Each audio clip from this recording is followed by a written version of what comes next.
It's like, yes, you should have won game one, but you didn't because you gave up a tank. Ness, you're just following up on that first thing. What do you think went wrong in game one? Opening day will be here very soon.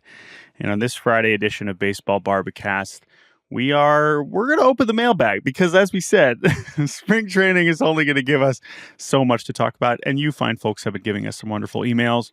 We're going to start the show talking about the conclusion of our 26 and under power rankings, which we launched the final part here this Friday, kind of review that process and some of the biggest takeaways from our third year doing that exercise. And of course, it is Friday, so we got the good, the bad, and the Uggla. Don't you worry. Well, we wouldn't forget about the Uggla. Okay, that's really why we do this whole thing. Oh, the whole point of this podcast is to get to the Uggla at the end of the week, and I can't wait, as always. But Jake, let us begin with the opener.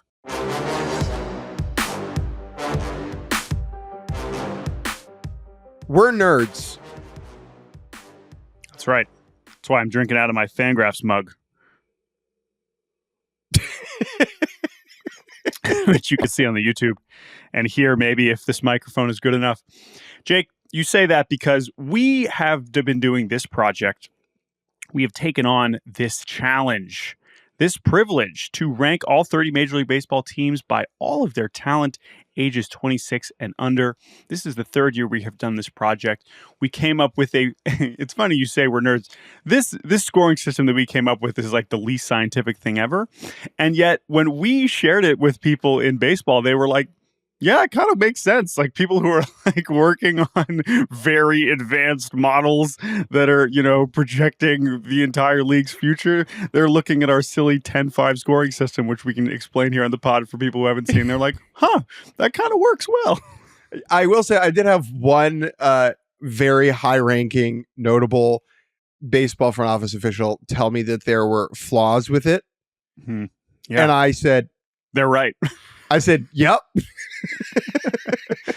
We're two dudes an internet connection and a spreadsheet. You got a whole R&D department. Sorry. Yeah. Really, what we were leaning on here in this exercise is not just the feedback from people around the industry, but also this is where we like to flex we know all the players or like we like to think we do, right? And so that was really what we're leaning on more than any sort of advanced mathematical model. So the way that these rankings worked and the way that we decided to pursue this project is basically we looked at, this time of year, everyone's doing farm system rankings, and we wanted to do something that was a little bit more comprehensive when talking about the concept of young talent. And so by looking at all players in the organization, ages 26 and under, that's not just the rookie eligible players. That is players who are maybe already in the big leagues and still have their primes in front of them. And that is the most important part. How many teams have a lot of young players on both sides of the ball whose best years might still are either they're right in them or their best years are still ahead of them. And in most cases, they are under team control for many years. So that is what we strove to create. Do you want to talk about the scoring system a little bit just as to how we achieved that? I just want to hammer home the ideology about it a little bit more. Like, here's an example. Dalton Rushing, a player that we really like and is going to be really good. So he's 24 years old, right? Top prospect. Pretty much a consensus top 20 prospect in the game, right? Sure. Like, top 20, top 30 is a Dodgers catching prospect. Dodgers catching prospect, right? Everyone would be happy to have him. Okay. He is influencing the Dodgers rankings on prospect lists. He's 24. Jackson Merrill will turn 22 in April. Okay. Mm-hmm. He just finished second in the Rookie of the Year, 9th in MVP, outfielder for the San Diego Padres.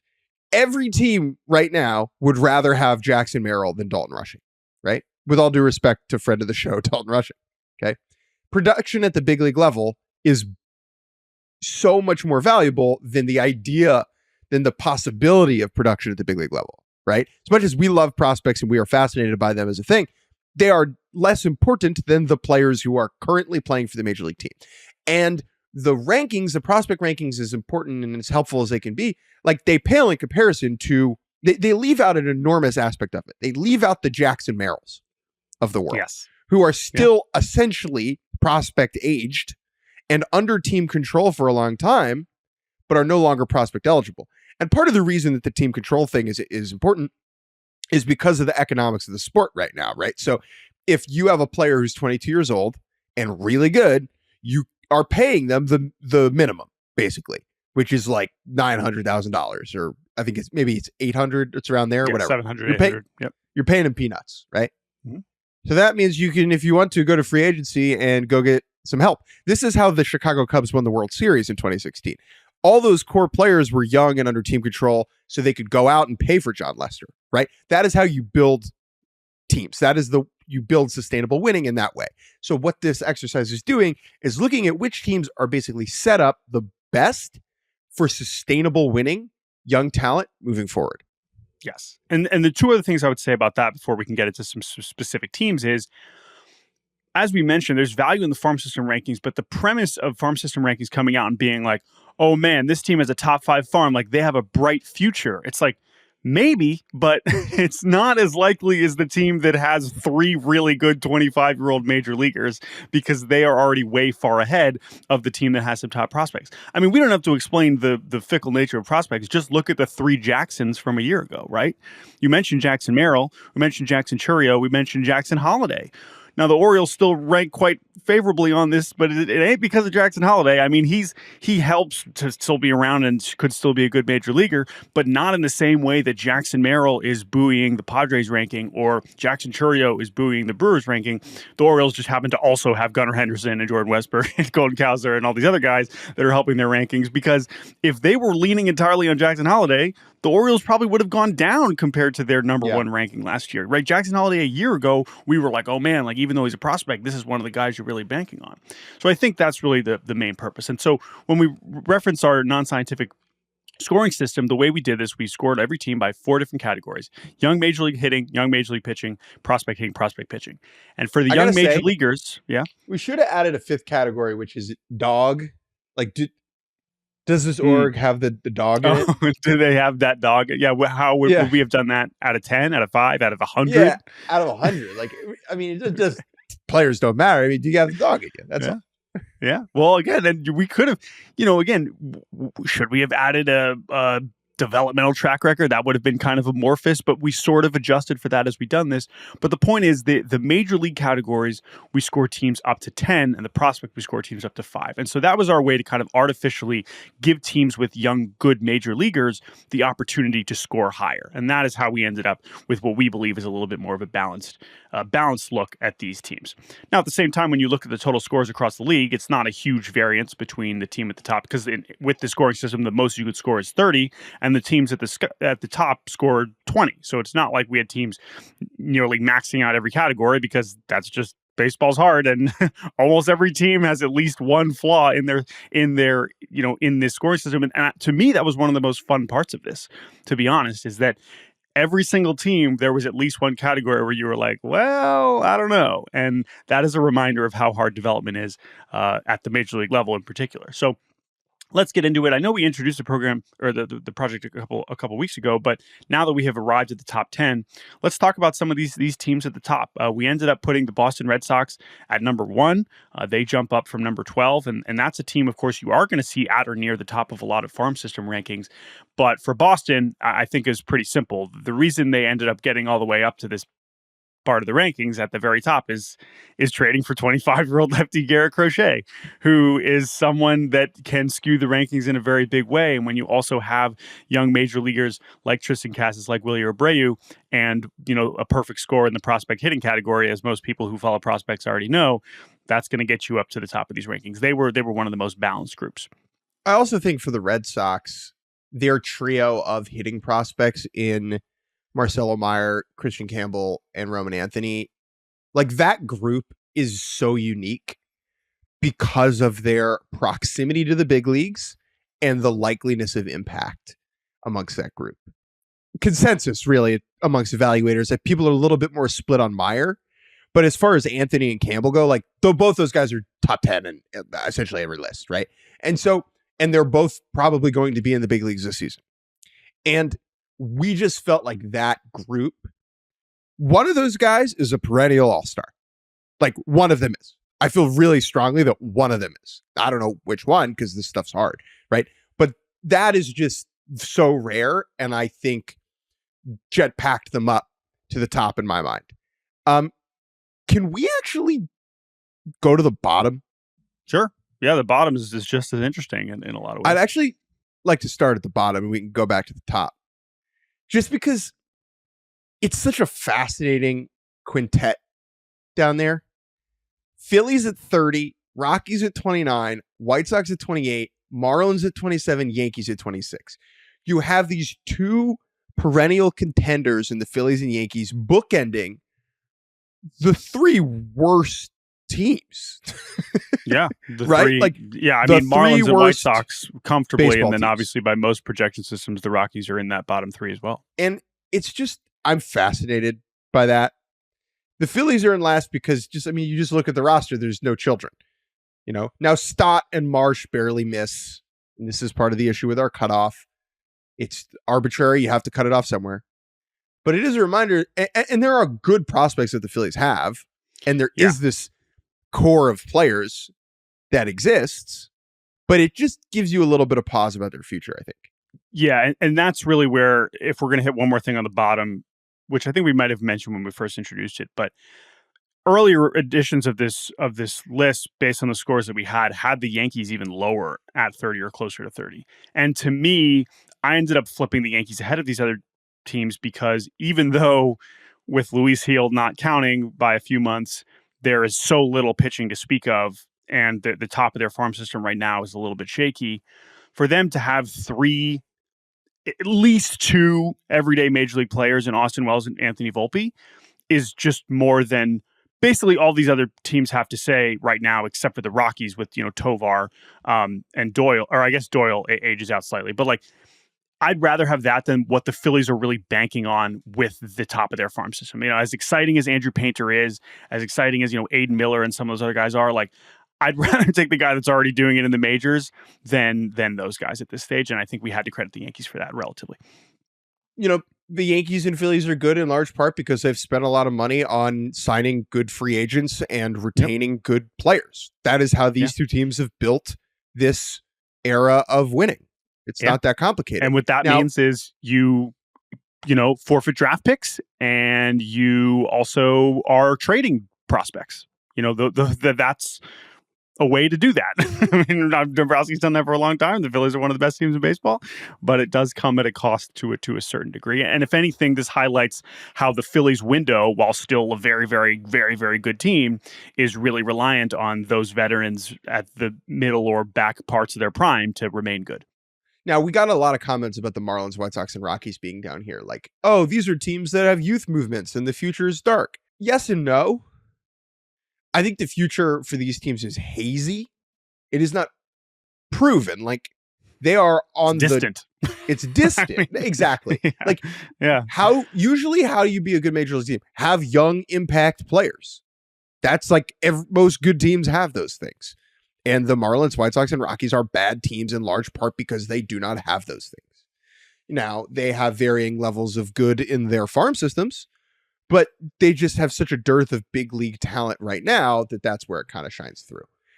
After the Yankees at 26, is there anything in kind of this middle chunk from like 25 to 11 that really stands out at you? Any teams you want to talk about? Yeah, because again, like it's definitely important to see like the scores, the final scores that they ended up with is relevant because especially when we move up to the top of the list, we had 6 teams end up with a total score of 18.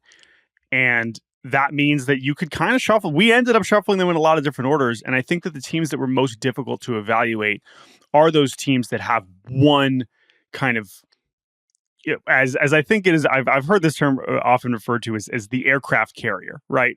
It's like you just got the one guy that's really, really doing all of it, right?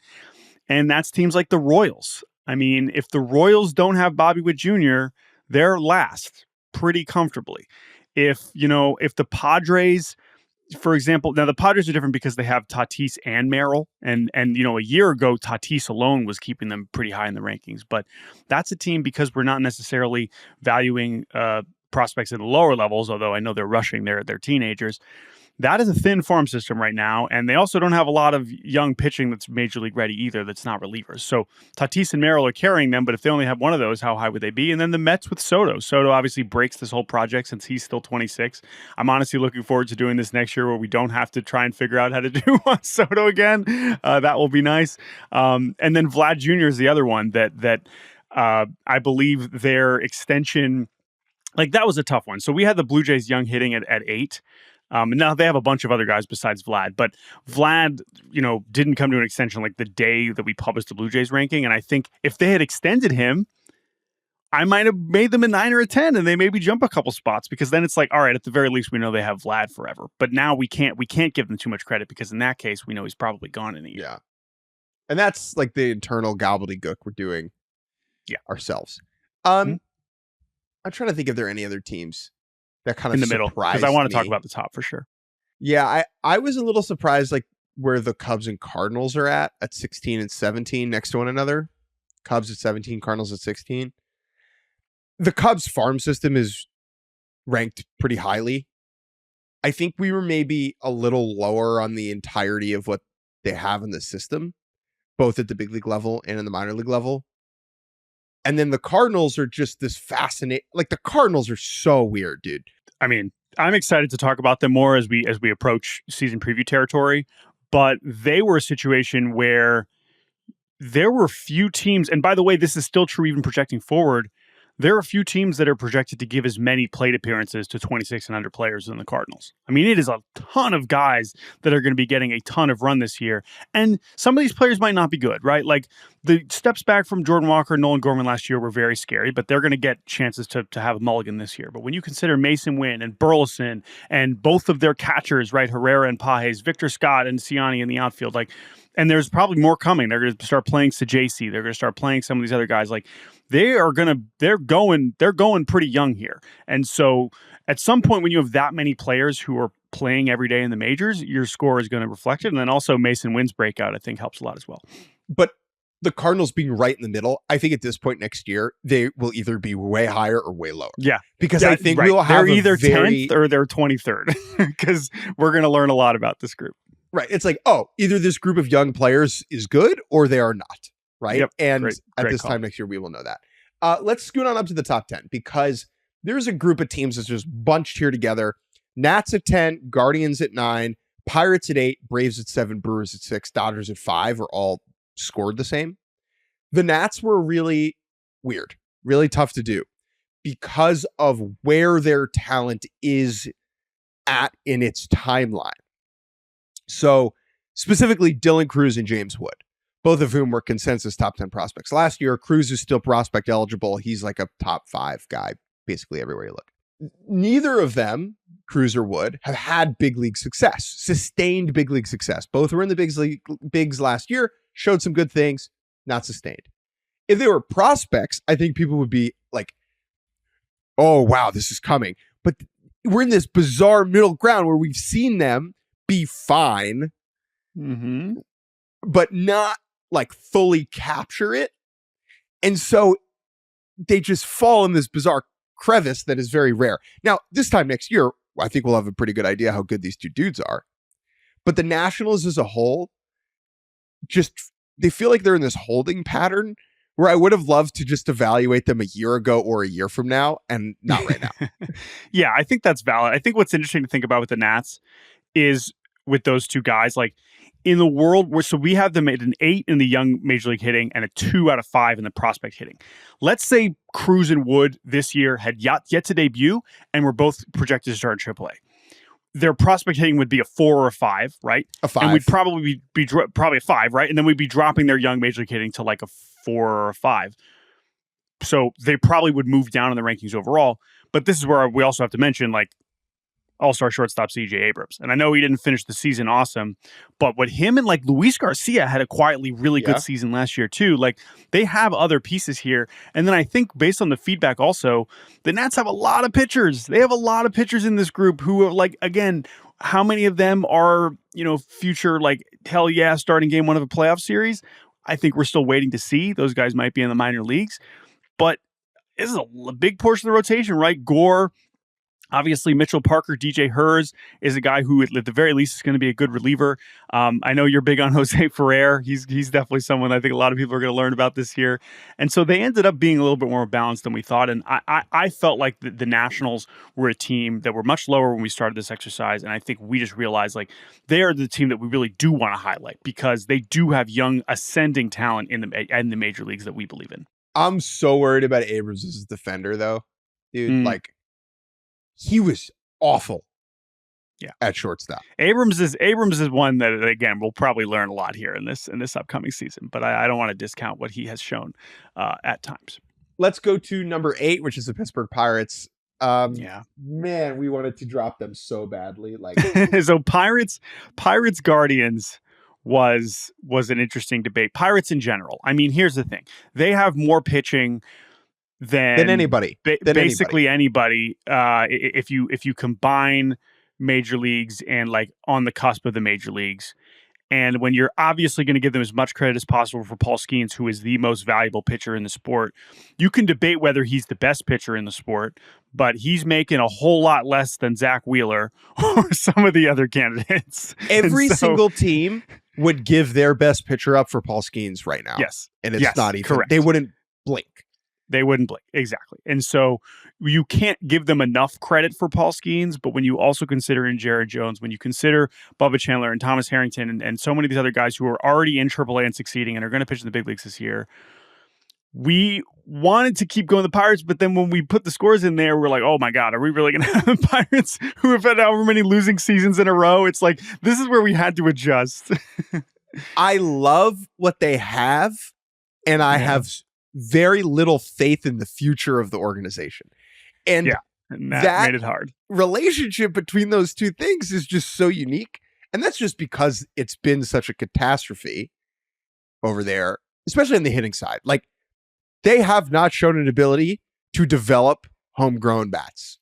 And so that's why we had to round down on all their offensive stuff. But to your point, it's like, I don't feel confident in the future. That's why we ended up defaulting to them below a team like Atlanta, below a team like Milwaukee, below a team like the Dodgers. We can get into the top in a little bit. Guardians was close. That one was tough. I think you could argue, obviously, developmentally, maybe Cleveland, I mean, I think in a lot of ways has a stronger track record. We ended up still leaning. We didn't want to move Paul Skeens too far down the list, and so we ended up with them at 8. Braves, I'm so high on. I mean, they were number 2 last year, number 3. Yeah, with Acuna. Number 2. They had Ronald Acuna.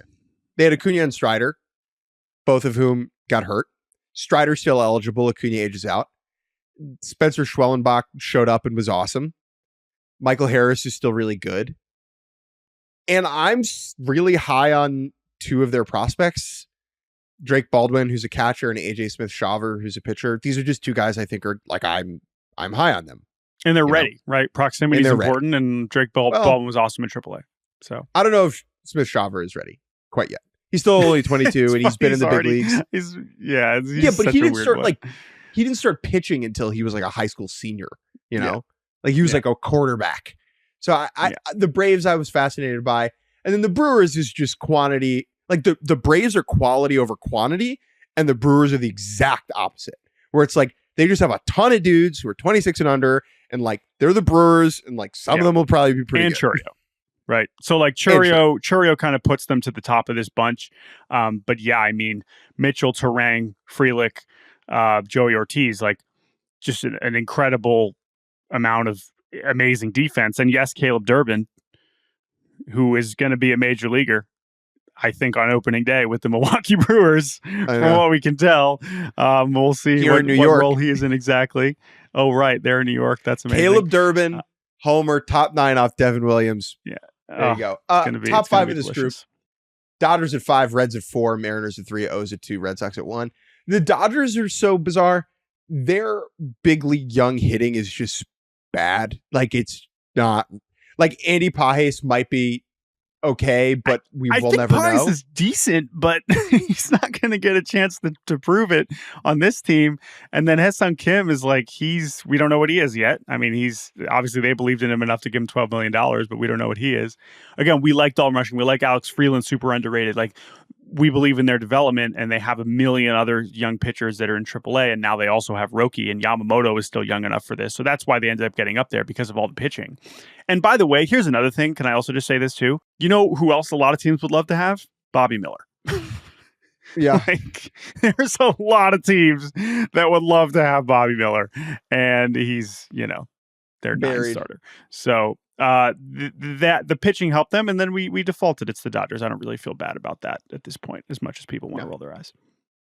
You take the Reds and the Mariners, two teams you're familiar with. I mean, this was tough. We debated having the Reds above the Mariners, and maybe you could argue that. I think Seattle, even though they graduate George Kirby and Matt Brash from this exercise, the steps forward from Brian Wu and Bryce Miller, and they still have an elite reliever in Munoz. That combination, right? 2 above average major league starters and an elite reliever, plus Julio. That's going to get you pretty far when we are leaning heavily on major league ability. That is, again, we talk about the balance. There are a lot of teams that have one standout in one of these categories or a couple in one of these categories, but not in the other. Teams like the Mets, teams like the Padres, where you have those key offensive players but no pitching. The Mariners having at least one elite, player, asset, whatever you want to say, in both categories. That puts them pretty high up on the list. I will say they were the one team, like when we got feedback from people, where they were like, you might want to put the Mariners a little lower. Yeah, and Cincinnati's another one that we ended up having high, because the same kind of thing. They have Ellie and they have Hunter Green. That's a pretty good place to start, right? It's an interesting debate. Would you rather have Ellie and Hunter Green, or Julio and Bryce Miller, Brian Wu, and Andres Munoz? It's an interesting discussion. But with Matt McClain also, that helped, who we really believe in, that helped push him above the Dodgers and into the top 5. And then the Orioles, they have 3 everyday players under 26. Yeah. I want to put Gunnar. Let's just be like, oh, Gunnar is an everyday guy. I know that's underselling. Just like right. The number of teams that have 3 good everyday players under 26 that are like everyday guys on a playoff team is very low. It very short. Very, very, very low. Milwaukee is like kind of there. Maybe Arizona, but I mean, Detroit technically did it, but we don't Detroit did make it to the playoffs with the mostly 26 and under guys, but we don't actually know how good most of them are besides Riley Green. Yeah, it's very hard. The Orioles have that. And Gunnar Henderson is a top 5 player in the world. Right.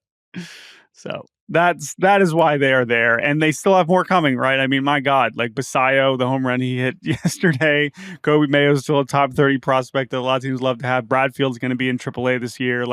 There's so much more on the way. If Jackson Holiday didn't exist, I don't think it would change their rankings. No, at all.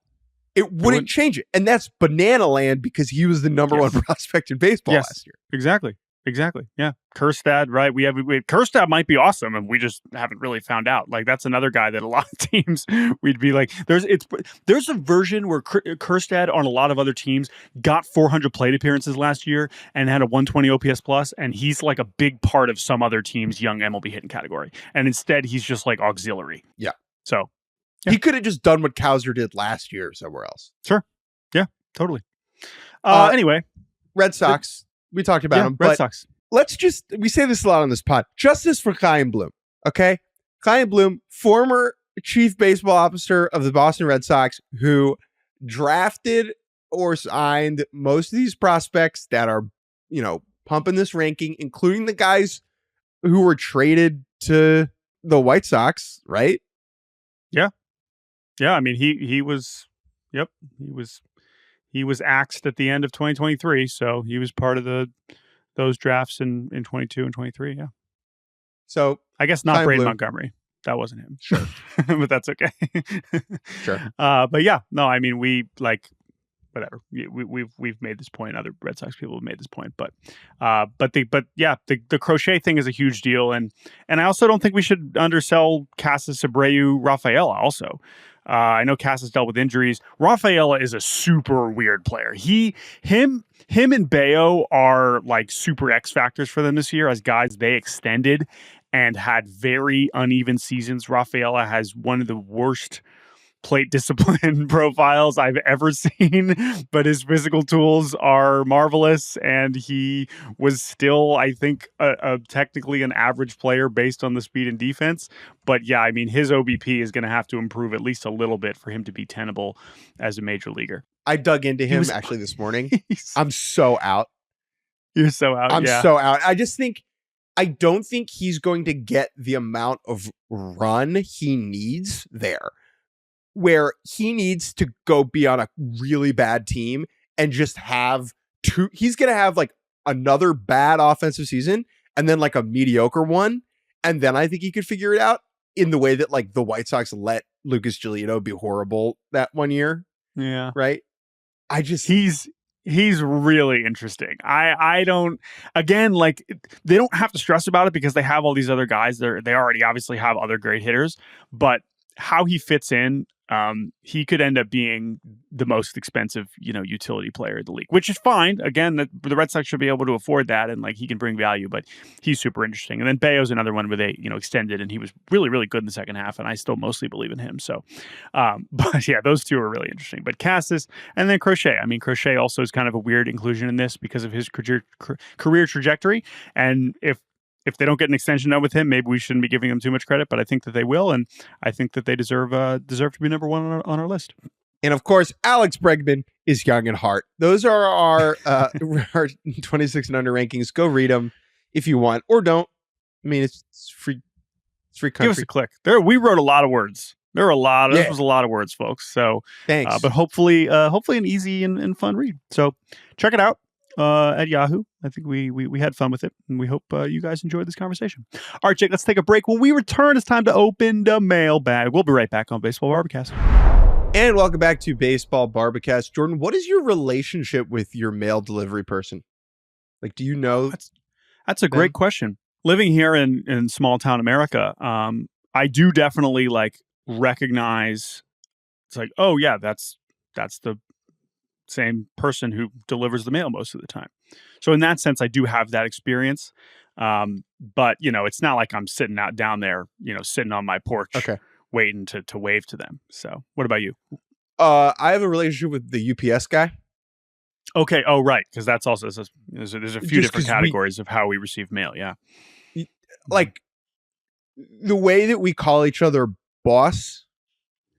It is the most I code switch is when the UPS guy opens the door and he's like, got this thick New York accent. He goes, "Here you go, boss." And I'll be like, "Hey, you have a good one, boss." You're just like ordering specifically from UPS just so that you could like have that interaction. And me and Vinny can say hello every other week. Let's open the mailbag. Let's begin with an email from Chad. Baseballbarbacast@gmail.com, by the way. So we had our conversation about the ABS challenge system, and we got a lot of really good emails just kind of responding. But Chad, I think, gave us the take that I really appreciated and kind of we wanted to share. This is from Chad. He says, "What's up, Jake and Jordan? Love the pod. Barbacast truly is a great group of guys who have what it takes, and the way you put in the work to get out there and compete every day is inspiring." Thanks, man. During spring training, hearing those words really fires me up. Keeps you going, man. Anyway, I'm going to condense Chad's email a little bit, but again, this is good. He said, "I think Jake brought up some valid arguments against the challenge system by comparing to the issues we see with other video replay review systems. Using VAR, the soccer replay review, as a particular example, I think significant pauses in action and impact on gameplay itself have been notable downsides. However, I believe a few things make the ABS challenge system a unique case. While VAR creates stoppages and incentivizes a definitely less than fun style of play, ABS challenges have proven to be swift, and if anything, they incentivize umpires to be better by correcting calls they may be missing repeatedly.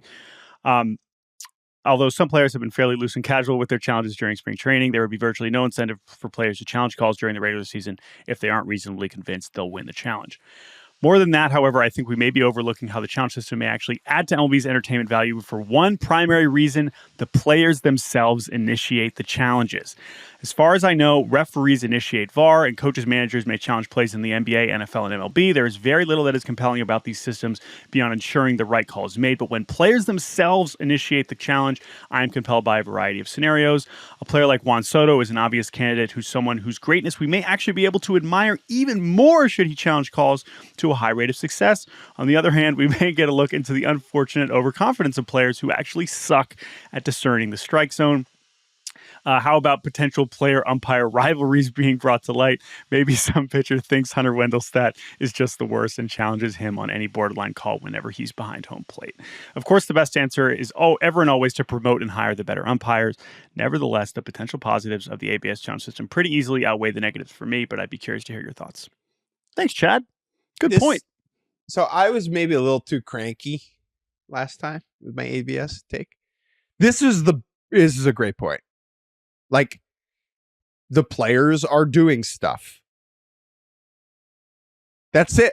The players are doing stuff. We're learning about the players. We are seeing the players in a new. We are putting them in a situation for us to learn more about them, their skills, how they experience the game, their personalities, their standing within the team. Right? Like, there would be so many things that we're not learning these things during spring training because most teams are just like, whatever, like, I'm not thinking about this because it's not relevant.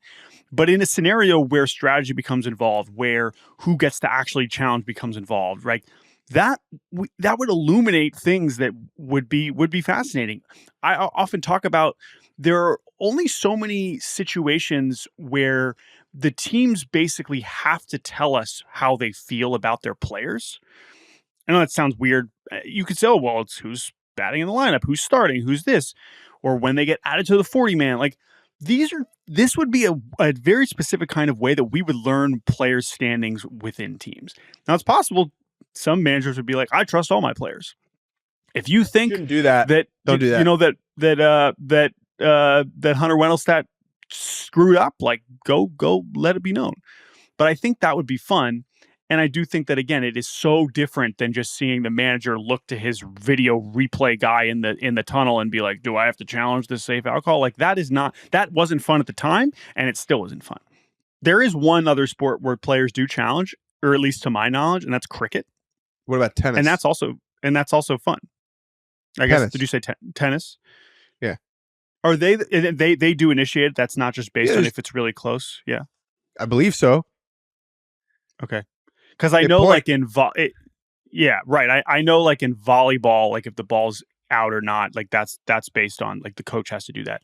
But in cricket, like, when you're trying to challenge whether the ball hit, I'm gonna have a tough time explaining this if you don't watch cricket. I get it. But the point, I get it. The point is that you can challenge in cricket. The coaches are not the ones doing that. The players kind of confer and have to decide within like 5 seconds whether they're challenging something, and then they send it to review. And again, that's interesting because then you see the players take responsibility and sometimes look like fools and sometimes look like geniuses. I think by the end of spring training, I will be pro ABS.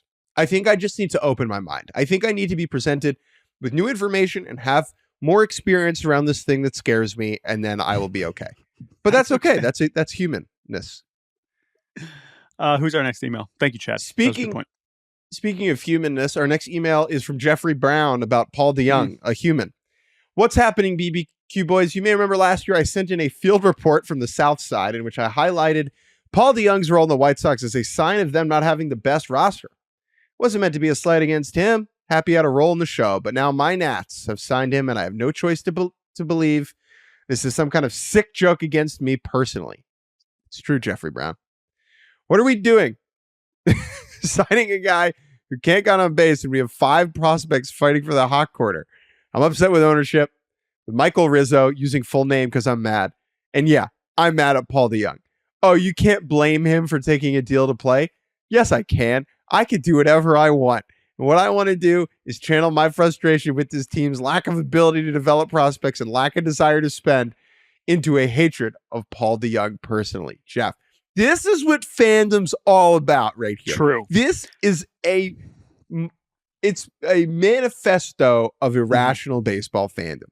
Paul DeJong does capture that frustration within this specific fan base of like, just let Trey Lipscomb be bad for 162. Like, if you're not gonna spend money, real money, on auxiliary players to help that young core we talked about earlier, James Wood, CJ Abrams, Dylan Cruz, if you're not going to spend money to push that team over the top in a significant way, then let the young guys, let the kids play.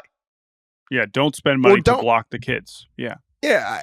Unless maybe Paul DeYoung is like a whisperer. Maybe. My beef with this move is that it came in tandem with Amed Rosario. It felt like you could have done just one of those instead of both. That one is weird to me, although I love Jeffrey. Jeff has sent some great emails over the last couple of years, so we appreciate him. Although there is some inconsistencies here because he wants the prospects to fight for the hot corner, but then he's also complaining about the team's ability to develop prospects. Maybe he's saying that's why they can't develop them because they're blocking them by Paul DeYoung. But I'm also not even totally sure who he's talking. I mean, I would love to see Jose Tena play, but like Brady House is definitely not ready. Trey Lipscomb doesn't seem to be super awesome. I'm a believer. And there's not too many other guys, but I can understand a fan of a team in this position rather seeing the younger players than Paul DeYoung. That is totally valid, it's definitely a better argument for the Nats than with the White Sox, where it was like, who are we even talking about that he's actually blocking at this stage? Thank you, Jeff. I wish I could tell you, Jeffrey, to make you feel better, that Paul DeYoung is a schmuck, but nice guy. Yeah, Paul DeYoung's a nice guy. Again, I think if they had one of DeYoung or Rosario, fine. Both, probably not necessary. Next email is from Avery. Avery says, Yo, Avery. I'm sitting on my couch on this lovely Thursday evening, decided to check out the Four Nations face-off in USA and Canada. I gotta say, pretty lit. Has me thinking, should baseball do this? I know the WBC already exists, but they could do this during the middle of the season? Maybe they could shorten the season a bit and make the break a little longer. Maybe play the tournament before the season. Do the semifinals championship for the break. I don't think the All-Star break is bad, so maybe this doesn't make sense to do. I don't know. What do you guys think? Love, Avery. I will say this. As general dislikers of the All-Star game, baseball's All-Star game is the best All-Star game by a mile. I have to say. Like, Pro Bowl, but. So but that they play dodgeball now, okay? The NHL one before the Four Nations was so but that they had to do something else. The basketball one, no one wants to be there, and they're barely trying. I guess except for Wemby, who seemed like he was trying. Ours is okay. Ours is fine. Now, weaponizing nationalism to get people to care about sports more is sick, dude. It's sick. It's dangerous. Right. I think, but it puts eyeballs on the television screen. I would just say again, it's like how I, why it's how I felt about Top Gun Maverick, where I was like, man, military industrial complex is bad, but this rules. So what? Again, though, as he mentions, like it's very fair to listen to be like, what are we talking about? Why would this be different than the WBC? And what is, I guess, if you limited it to 4 countries, which again would be like very much against the spirit and a lot of the fun of the WBC, when you have teams like Nicaragua trying to beat Team Japan, like most of the time, those are bad baseball games. So if there was a way to guarantee that the best players from, okay, if we're making it 4 nations, the U.S., Japan, Dominican Republic, Venezuela, that's like the simplest answer for just going most prominent major leaguers. But you'd still be leaving out so many players that we would want to see. Actually, you know, here's an idea, Jake. Ready? I think we literally just match it country for country. You do the 4 nations of baseball, and you do the U.S., Canada, Sweden, and Finland. How do you feel about that? Who would win? Sweden versus Finland and Sao Sweden and Finland, yeah, in baseball. Okay, let's just do this. I mean, I see no reason to change it. Team Canada could still be pretty good. You know, they might have a chance. Or you just have the rest of the world playing for Sweden and Finland. Like you have like Ohtani's playing for Finland. If you wanted to do 4 teams, you would do like 4 nations. U.S., Japan, like Caribbean and rest of world. You basically do regional. You would do like North Cuba. America. You would, we get the Canadians. Well, yeah, sure. Why? I mean, at this point, if we're lumping people together, Sure. I guess. No, Canada is what rest of the world. They're rest of the world. You do like Cuba, Dominican, Puerto Rico, and then you do like Venezuela is then with like Korea, Panama, Europe.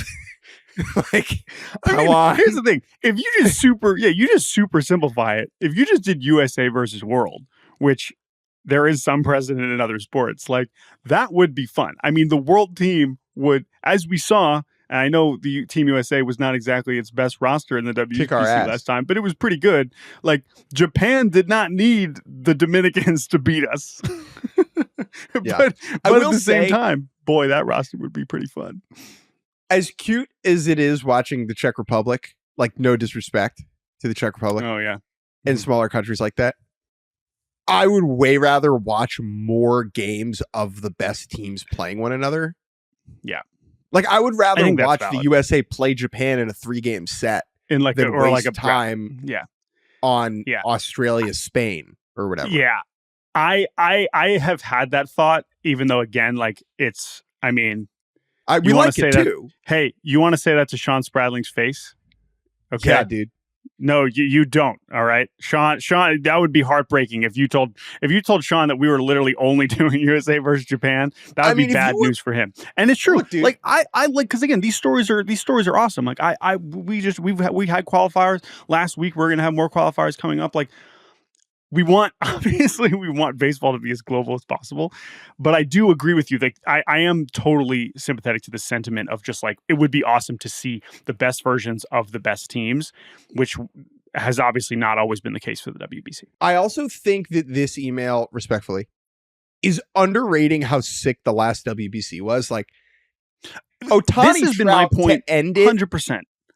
That had crossover appeal in a legitimate way. Now, the difference is that it wasn't during the middle of the season, but we did have that moment. Like the Four Nations was awesome and it crossed over into the larger sports consciousness in a great way. That happened a year and a half ago, 2 years ago, I guess now, right? Like that did happen. It's great. I don't think you will ever get the best pitchers in the world to do this. There's no way to do it. There's too much money on the line. There's no way to incentivize them to do it because the money is just higher than what it is in hockey. And the injury risk is for pitchers like more potentially career changing. Last thing I'll say on this, and then we'll move on to our final email, is just reminder that the Olympics are maybe a thing that we will talk about as like that is part of this conversation too. is the Olympics in a few years in Los Angeles. So just a reminder that we will come back around on concepts like this in the not too distant future. Very quickly here. Last email. This is from Dylan, legitimate friend of the show, wedding invitee, about our Nick Pivetta versus attendee. Yeah, he was there. You didn't just get invited. I mean, I was there. This is about our Dick Pivetta versus Nick Pivetta fame-off discussion. Boys, I'm fairly certain that Dick Pivetta is way ahead of Nick Pivetta in being known per capita. An overlooked detail in your discussion was that Pivetta, in addition to being a 40-year-old NBA ref, may have entered the consciousness of the non-NBA watcher via internet virality when he and very famous person Charles Barkley raced at the 2007 NBA All-Star Weekend and then kissed. I don't need to read the rest of this email. I think that Dylan is correct. I think that is that simple. Only one of Dick Pivetta or Nick Pivetta has kissed Charles Barkley on television. That's true. That part is tough to dispute. I know we got some Pivetta defenders. We got an email from Eric from Canada who was like, listen, this Nick Pivetta, he's one of our Canadian boys. We always remind everybody. But I do think that kissing Charles Barkley on national television is going to be tough to beat. I mean, maybe like Nick Pivetta, like perfect game in the World Series. But other than that, I don't know if there's going to be, the bar is exceptionally high for becoming part of the mainstream, culture discussion. So yeah. Also, man, NBA All-Star Weekend used to be pretty lit. that was a long time ago. No. So maybe that's the key. Bring back Dick Pivetta and bring Nick Pivetta while you're at it. All right. We are going to take a quick break and we return the good, the bad, the Uggla to finish the week. We'll be right back. Welcome back to the end of this episode of this podcast, which is Baseball Barbacast that you are listening to. It is time for the good, the bad, and the Uggla.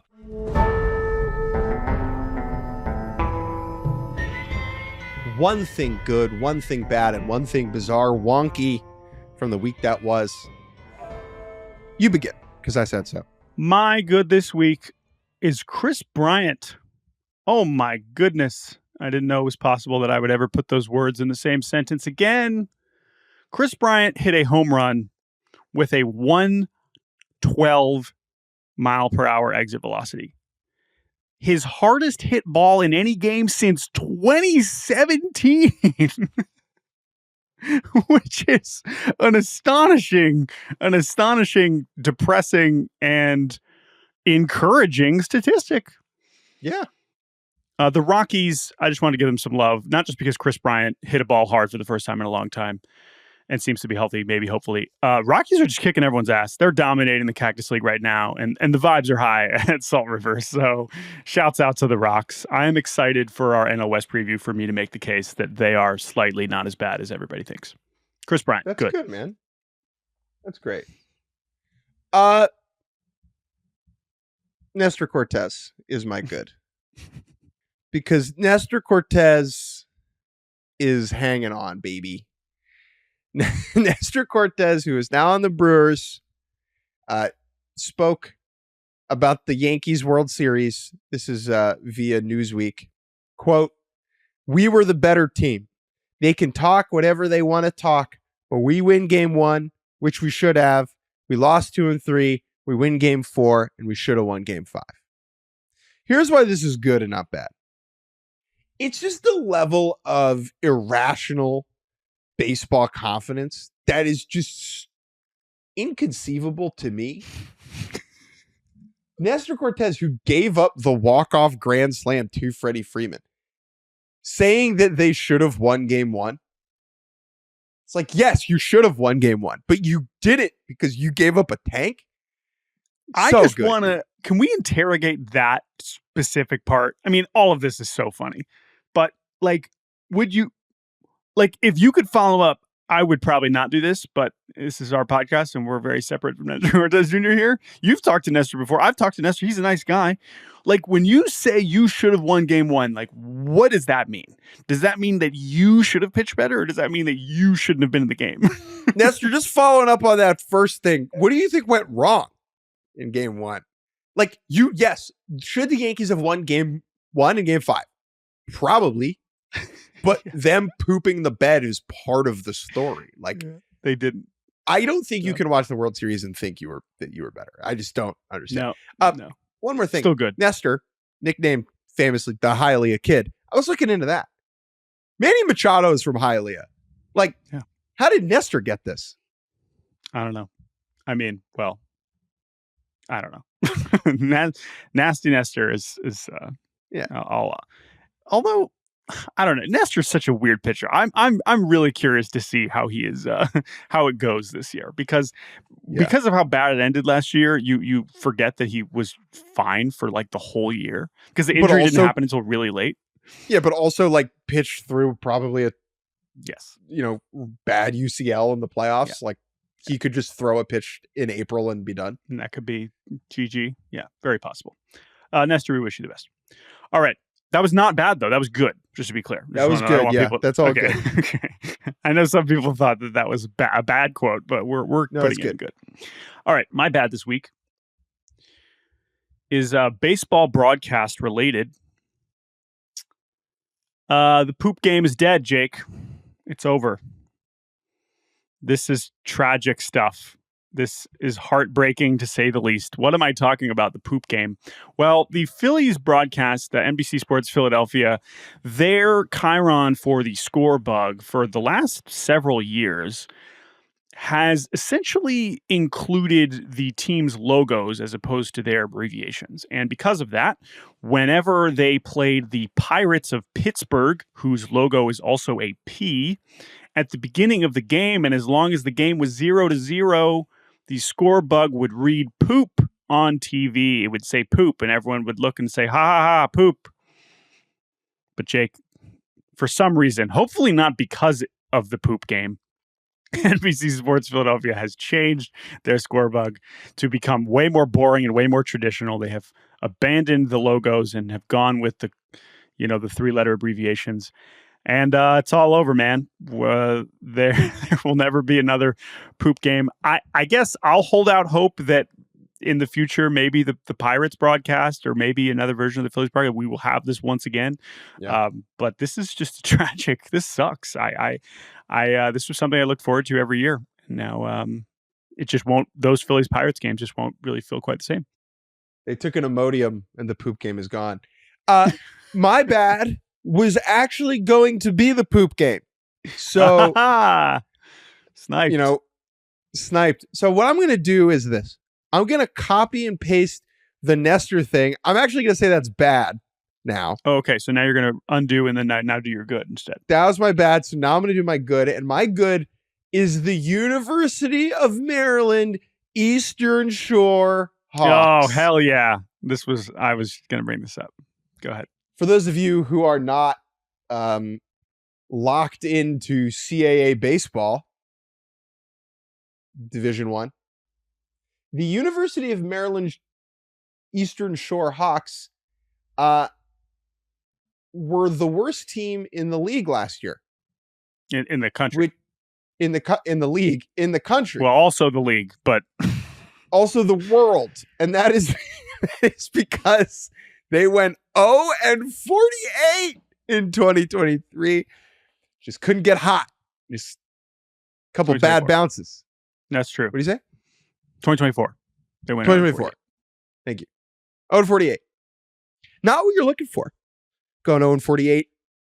But they won this week, beating Towson 14-7.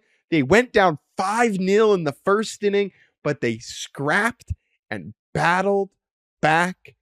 Home runs from Ryan Howe and Ryan Davis. No crying when you got Ryan and Ryan. As the University of Maryland Eastern Shore Hawks break the schneid. This is good. Good job. This is great. This is great. I think they're going to win. I don't want to get too excited. I don't think this will be their only win. I think they got 5 or 6 in them this year. Why did they play this game in Hager? This is about to be very Maryland specific. Why did they play this game in Hagerstown when they were playing Towson? I don't know, but I think it's because Hagerstown has a brand new ballpark, which we should probably go visit because that's a place that means a lot to us. Anyway, congrats to the Hawks. Their hashtag is hashtag soar above and beyond. Their hashtag. Jordan, if they get another win, Hawk 2. Hawk W2. Will they have a winning streak this year? I guess we'll see. All right. My Uggla this week is 7'6" Mamadou Njai showing up to Dodgers camp. Have you ever heard of Mamadou Njai? Not on my radar. There's actually there are actually a lot of Mamadou Njais, and I'm not there are a lot of famous Mamadou Njais, but this one played basketball at UC Irvine. He's 7'6", I think one of the tallest college basketball players of all time, and he is a big Dodgers fan. And he on his Instagram, I believe he was at the game. I believe he was at Game 5 of the World Series, which is pretty cool. But he got to show up to Dodgers camp, and there is a video of him on the mound with Dave Roberts. Dave Roberts kind of showing him where his foot strike should be for a very large person. Get a mocap on him.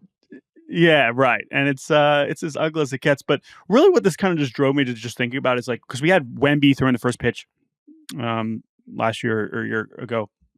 Just the concept of extension is so interesting to me because you assume that the tall pitchers have the most extension. Extension is basically how far down the mound you release the ball. And it made me think of Sean Jelly. So Sean Jelly, the 6'11" giant right-handed pitcher who is tied with John Roush as the tallest player in Major League history. I was like, oh, well, Sean Jelly, he must have elite extension, right? and it's like only like above average. And there's something really funny because when you watch it, you're like, oh man, this guy's like basically handing the ball to the catcher. But really, if you don't have the right mechanics and the right stride, like no, even 6'11" Sean Jelly, does not have a lead extension. He just has normal extension. So, guys like Glasnow, Logan Gilbert, the Diaz brothers, there's other ways to get a lead extension, get down the mound. But apparently it is not as simple as being really tall. So I don't know. Again, we don't have like the TrackMan on Mamadou here. So I don't know exactly if he was really throwing a pitch and what his extension was. But it is always funny to see large humans try to do baseball things. So there you go. Mamadou and Jordan, for my Uggla, I had you do some homework. Can you describe it? And then I'll tell you why I had you do this. Let's see. Yes, it is a video of what appears to be the McNeese State basketball team kind of walking in to a kind of like a rap song. And there seems to be someone who is not on the team rapping along to every word as they walk into the arena. Okay, so this video went very viral. McNeese State, I learned, is very good this year. Very good. And this video went very viral. It is a song In and Out by Lud Foe, which is like 8 years old, I think. I don't know why. It's great. And the student manager is just like, the aura is incredible. And he's just rapping along and he's feeling himself. Now, why am I talking about this on a baseball show? Jordan, because this gentleman, student manager, his name is Amir Khan. Oh, man, Amir Khan. I need an Amir Khan. I got Pete Wheeler and Pablo Sanchez behind me. I need an Amir Khan bobblehead. That's Amir Khan, crazy. A famous, important character in backyard baseball who is... It's funny that this is music related, considering that Amir's brother Ahmed always has his headphones on. So it's good to see Amir getting to enjoy some tunes as well. And this just made me happy that Amir Khan went viral. Do we think that Ahmed is listening to In and Out by, what was it? I don't know the song. Yeah. I got to go listen to that. It's great because it's also like, how many people in the world are named Amir Khan? Like 100,000? Probably a lot, yeah. But not the one. The only one that we care about is the one that's probably like the 5th best pitcher in backyard baseball, maybe 4th. Yeah. But He's pretty nasty. I saw this video. I was like, this is hilarious. I want to learn more about this. Oh, his name's Amir Khan. I think there's also there's another Amir Khan that's pretty famous. That's like an MMA fighter. Yeah, there's a boxer named Amir Khan. I remember seeing him. I like this guy more, though. Yeah. All right. That's it. Our good, our bad, and our Uggla. No more podcast. Previously good, bad. A lot of moving some stuff around in this episode. But this was very fun. Thank you to producer Andrew Hartz, as always, for making the show possible. You can email us at baseballbarbacast@gmail.com. And everyone have a wonderful weekend. And we'll be back on Monday. 3 times a week returns next week. We cannot wait. Baseball will be here. Real baseball. Baseball that counts will be here soon enough. It is almost March, and we are very excited. Thank you all for listening. Have a good weekend. Talk to you soon. Bye-bye.